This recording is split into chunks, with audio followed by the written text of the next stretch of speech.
दस्तक दी थी। कहीं घनघोर तो कहीं छिटपुट बारिश शुरू हो गई थी। इसी बारिश के बीच दिव्यांका बस स्टैंड के नीचे पिछले 1 घंटे से खड़ी विवेक का इंतजार कर रही थी। वो बार बार अपनी घड़ी की ओर देखती, फिर बारिश को। उसके अलावा बस स्टैंड पे 2-3 लोग ही थे। उसमें एक लड़का दिव्यांका को घूर भी रहा था।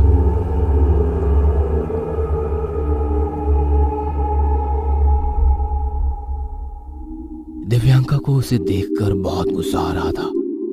तभी एक बस आई और वो लड़का उसमें सवार होकर चला गया। दिव्यांका की जान में जान आई। उसने फिर मोबाइल की घड़ी में देखा तो रात के 10 बजने वाले थे। उसने कई बार विवेक को कॉल लगाने की भी कोशिश की, लेकिन उसका फोन आउट ऑफ रेंज आ रहा था। कहाँ है ये? कितनी देर से इसका फोन आउट ऑफ रेंज आ रहा है। आने दो आज इसे। आज तो मैं इसे क्लियर कह दूंगी कि इस तरह से इसका रवैया रहा ना तो ये रिलेशनशिप चलने से रहा।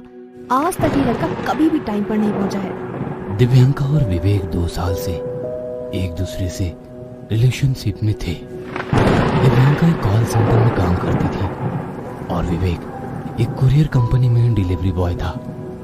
विवेक दिव्यांका से पहली बार उसके ऑफिस में ही मिला था, जब वो उसका एक कुरियर लेकर वहां पर गया हुआ था। उस दिन भी इसी तरह घनघोर बारिश हो रही थी और इसी बारिश में भीगते भीगते विवेक दिव्यांका का कुरियर लेकर आया था। पता नहीं विवेक में दिव्यांका को उस दिन क्या दिखा, उसका दिल उसके लिए धड़कने लगा। इस मुलाकात के 3 महीने बाद वो दूसरी बार विवेक से तब मिली जब वो फिर से उसके ऑफिस में किसी और कलीग का कुरियर लेकर आया था।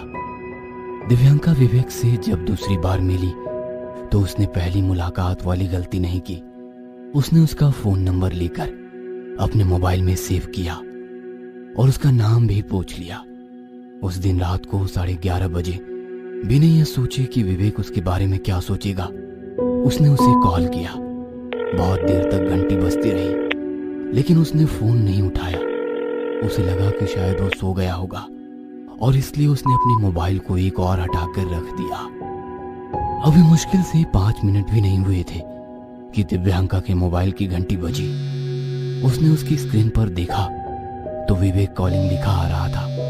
उसने कॉल रिसीव किया।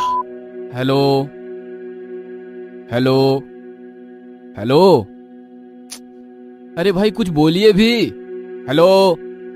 दिव्यांका ने कुछ भी नहीं बोला, सिर्फ उसकी हेलो हेलो की आवाज वो सुनती रही। कुछ सेकंड के बाद विवेक ने कॉल कट कर दिया। पता नहीं किसका कॉल था, कुछ बोल ही नहीं रहा था। अरे जब बात नहीं करनी होती है तो लोग कॉल क्यों करते हैं? कुछ ही सेकंड में विवेक के नंबर पर दिव्यांका का कॉल आया। उसने अनमने ढंग से फोन उठाया। हेलो। बहुत जल्दी फोन काट देते हो। अभी तो मैंने तुम्हारी आवाज भी ठीक से नहीं सुनी थी। कौन? आप कौन बोल रही हैं? गेस करो। माफ करिएगा मैडम, मैं आपको नहीं पहचान पा रहा हूँ। मैं दिव्यांका बोल रही हूँ। दिव्यांका? अच्छा लगा तुम्हारे मुंह से अपना नाम सुनना। सॉरी, लेकिन मैंने अभी भी आपको नहीं पहचाना। आज किसी को आपने अपना नंबर दिया था और किसी ने आपका नाम पूछा था। यही वो दिन था जब दिव्यांका ने विवेक से अपने दिल की बात कही थी। फिर वो दोनों की बातों का ऐसा सिलसिला चला कि शायद वो 1 सेकंड के लिए सांस लेना भूल सकते थे, लेकिन एक दूसरे से बात करना नहीं भूलते। बातों का सिलसिला मुलाकातों में बदला और मुलाकातों का सिलसिला कस्मों वादों में। एक दूसरे के बिना ना जीने की कस्में उन्हें शादी के निर्णय तक ले आई। विवेक, मेरे दिल में तो कोई डाउट नहीं है। अगर तुम्हारे दिल में मेरे लिए है तो बोल दो। डाउट? कैसा डाउट दिव्यांका? विवेक, अब मैं तुमसे एक पल भी दूर नहीं रह सकती। तुम जल्दी से मेरे मम्मी पापा से मिल लो।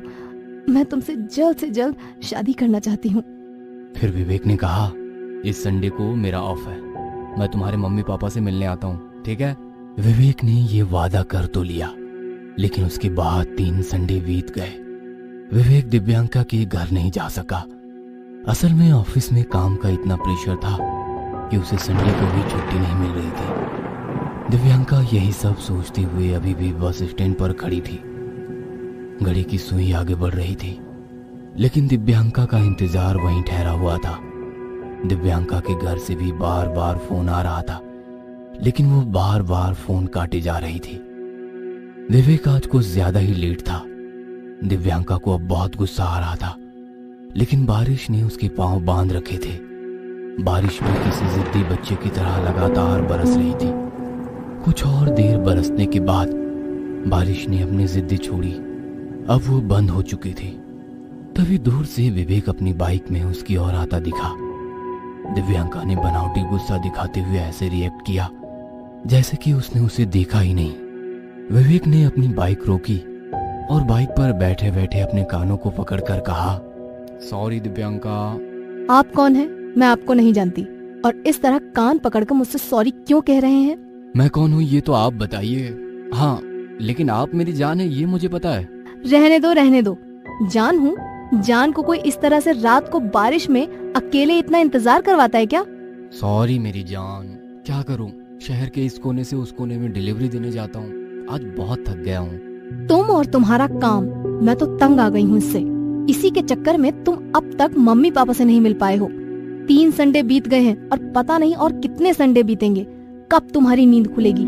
मुझे तो लगता है कि तुम मुझसे शादी को लेकर बिल्कुल भी सीरियस नहीं हो। अगर ऐसा है तो प्लीज मुझसे क्लियर बोल दो। अभी कर लूँ शादी तुमसे? चलो अभी कर लेता हूँ। कोई मंदिर खुला होगा क्या अभी? तुम ये मजाक करना छोड़ो विवेक। कहीं ऐसा ना हो कि तुम मजाक ही करते रहो और कोई दूसरा मुझे ब्याह कर ले जाए। और मैं आज कुछ नहीं सुनूंगी। कोई संडे नहीं। अभी चलो मेरे मम्मी पापा के पास। अभी? इतनी रात को? ठीक है, नहीं जाना है ना मेरे साथ? ओके, फिर मुझे भूल जाओ। विवेक समझ गया कि दिव्यांका अब नहीं मानेगी। उसने उसे बाइक में बिठाया और उसके घर की ओर चल पड़ा। थोड़ा स्पीड से चलाओ ना विवेक, इतना धीरे क्यों चला रहे हो? अभी तो ट्रैफिक भी ज्यादा नहीं है। तुम्हारे साथ बाइक पर बैठ के मुझे ऐसा लगता है कि मैं सबको पीछे छोड़ दूं। उस फ्लाईओवर को भी, उस नीली बस को और उस कपल को भी जो हमारी तरह ही बाइक में चिपक कर बैठा है। तभी फिर से जोरों की बारिश शुरू हो जाती है। विवेक थोड़ी देर किसी शेड के नीचे रुकना चाहता है, लेकिन दिव्यांका ने कहा, स्टूपिड, फिल्मों में कभी देखा है कि 2 प्रेमी बारिश में किसी शेड के नीचे खड़े हो जाते हैं? अरे वो दोनों तो भीगते हैं बिना किसी की परवाह किए। इस बीच बार बार दिव्यांका के घर से कॉल आता रहा और दिव्यांका कॉल काटती रही। तब विवेक ने कहा, एक बार बात तो कर लो, घर वाले परेशान हो रहे होंगे। अरे जब मैं तुम्हारे साथ होती हूँ ना तो मुझे कुछ भी नहीं दिखाई देता विवेक। तुम भी ना पागल हो Divyanka, but I love your पागलपन। रियली आई लव योर पागलपन। ओनली लव माई पागलपन, not me. I love you Divyanka. थोड़ा जोर से बोलना, मुझे कुछ सुनाई नहीं दे रहा। I love you Divyanka. Divyanka अपने घर पहुंच चुकी थी। विवेक ने अपनी बाइक को स्टैंड पर लगाया। तभी दिव्यांका की नजर अपनी मम्मी पापा और भाई पर गई। वो बहुत परेशान दिख रहे थे। उन्होंने उससे पूछा, अरे कहाँ थी तुम? इतनी देर क्यों कर दी आने में? और कॉल बार बार क्यों काट रही थी? हाँ, तुम्हें पता है हमें कितने फिक्र हो रही थी तुम्हारी। सॉरी पापा, वो विवेक के साथ थी ना, इसलिए नहीं उठा रही थी। आप लोग बोल रहे थे उसे लाने के लिए। आज मैं उसे लेकर आई हूँ। विवेक, ये मेरे पापा हैं और ये मेरी मम्मी और ये मेरा भाई। अब तुम चुप क्यों हो? इन्हें नमस्ते तो बोलो। नमस्ते अंकल, नमस्ते आंटी। पापा अब सारी बातें यही करेंगे, ये विवेक को अंदर भी आने को बोलेंगे। ये सुनकर दिव्यांका के पापा की आंखों में आंसू आ गए। तुम किससे बातें कर रही हो? तुम्हारे साथ कोई नहीं है बेटा। क्या पापा, आप भी मजाक कर रहे हैं? विवेक नहीं दिख रहा है आप लोगों को? विवेक, ये लोग भी गजब है। हमेशा कहते हैं कि विवेक को घर लेकर आओ, तभी तो शादी की बात आगे बढ़ेगी। आज तुम आ गए हो तो ये कह रहे हैं कि मेरे साथ कोई है ही नहीं। दिव्यांका पागलों की तरह उस विवेक से बातें कर रही थी, जो 2 हफ्ते पहले ही एक भयानक एक्सीडेंट का शिकार होकर इस दुनिया को छोड़कर चला जा चुका था। लेकिन ये विवेक की सच्ची मोहब्बत थी, जो हर दिन दिव्यांका से उसी तरह मिलने आता जैसे वो जीवित रहने पर आया करता था। दिव्यांका के घर वालों ने उसे लाख समझाया कि विवेक अब नहीं रहा, लेकिन दिव्यांका ये बात कभी नहीं समझ पाई। आज 5 साल हो गए विवेक की मौत के, लेकिन दिव्यांका से वो हर दिन मिलने आता है। दिव्यांका आज भी चाहती है कि वो उसके माता पिता से शादी की बात करे, लेकिन काश ये संभव हो पाता कि दूसरी दुनिया में गए लोग इस दुनिया के लोगों से बातें कर पाते। काश यह अधूरी मोहब्बत, अधूरी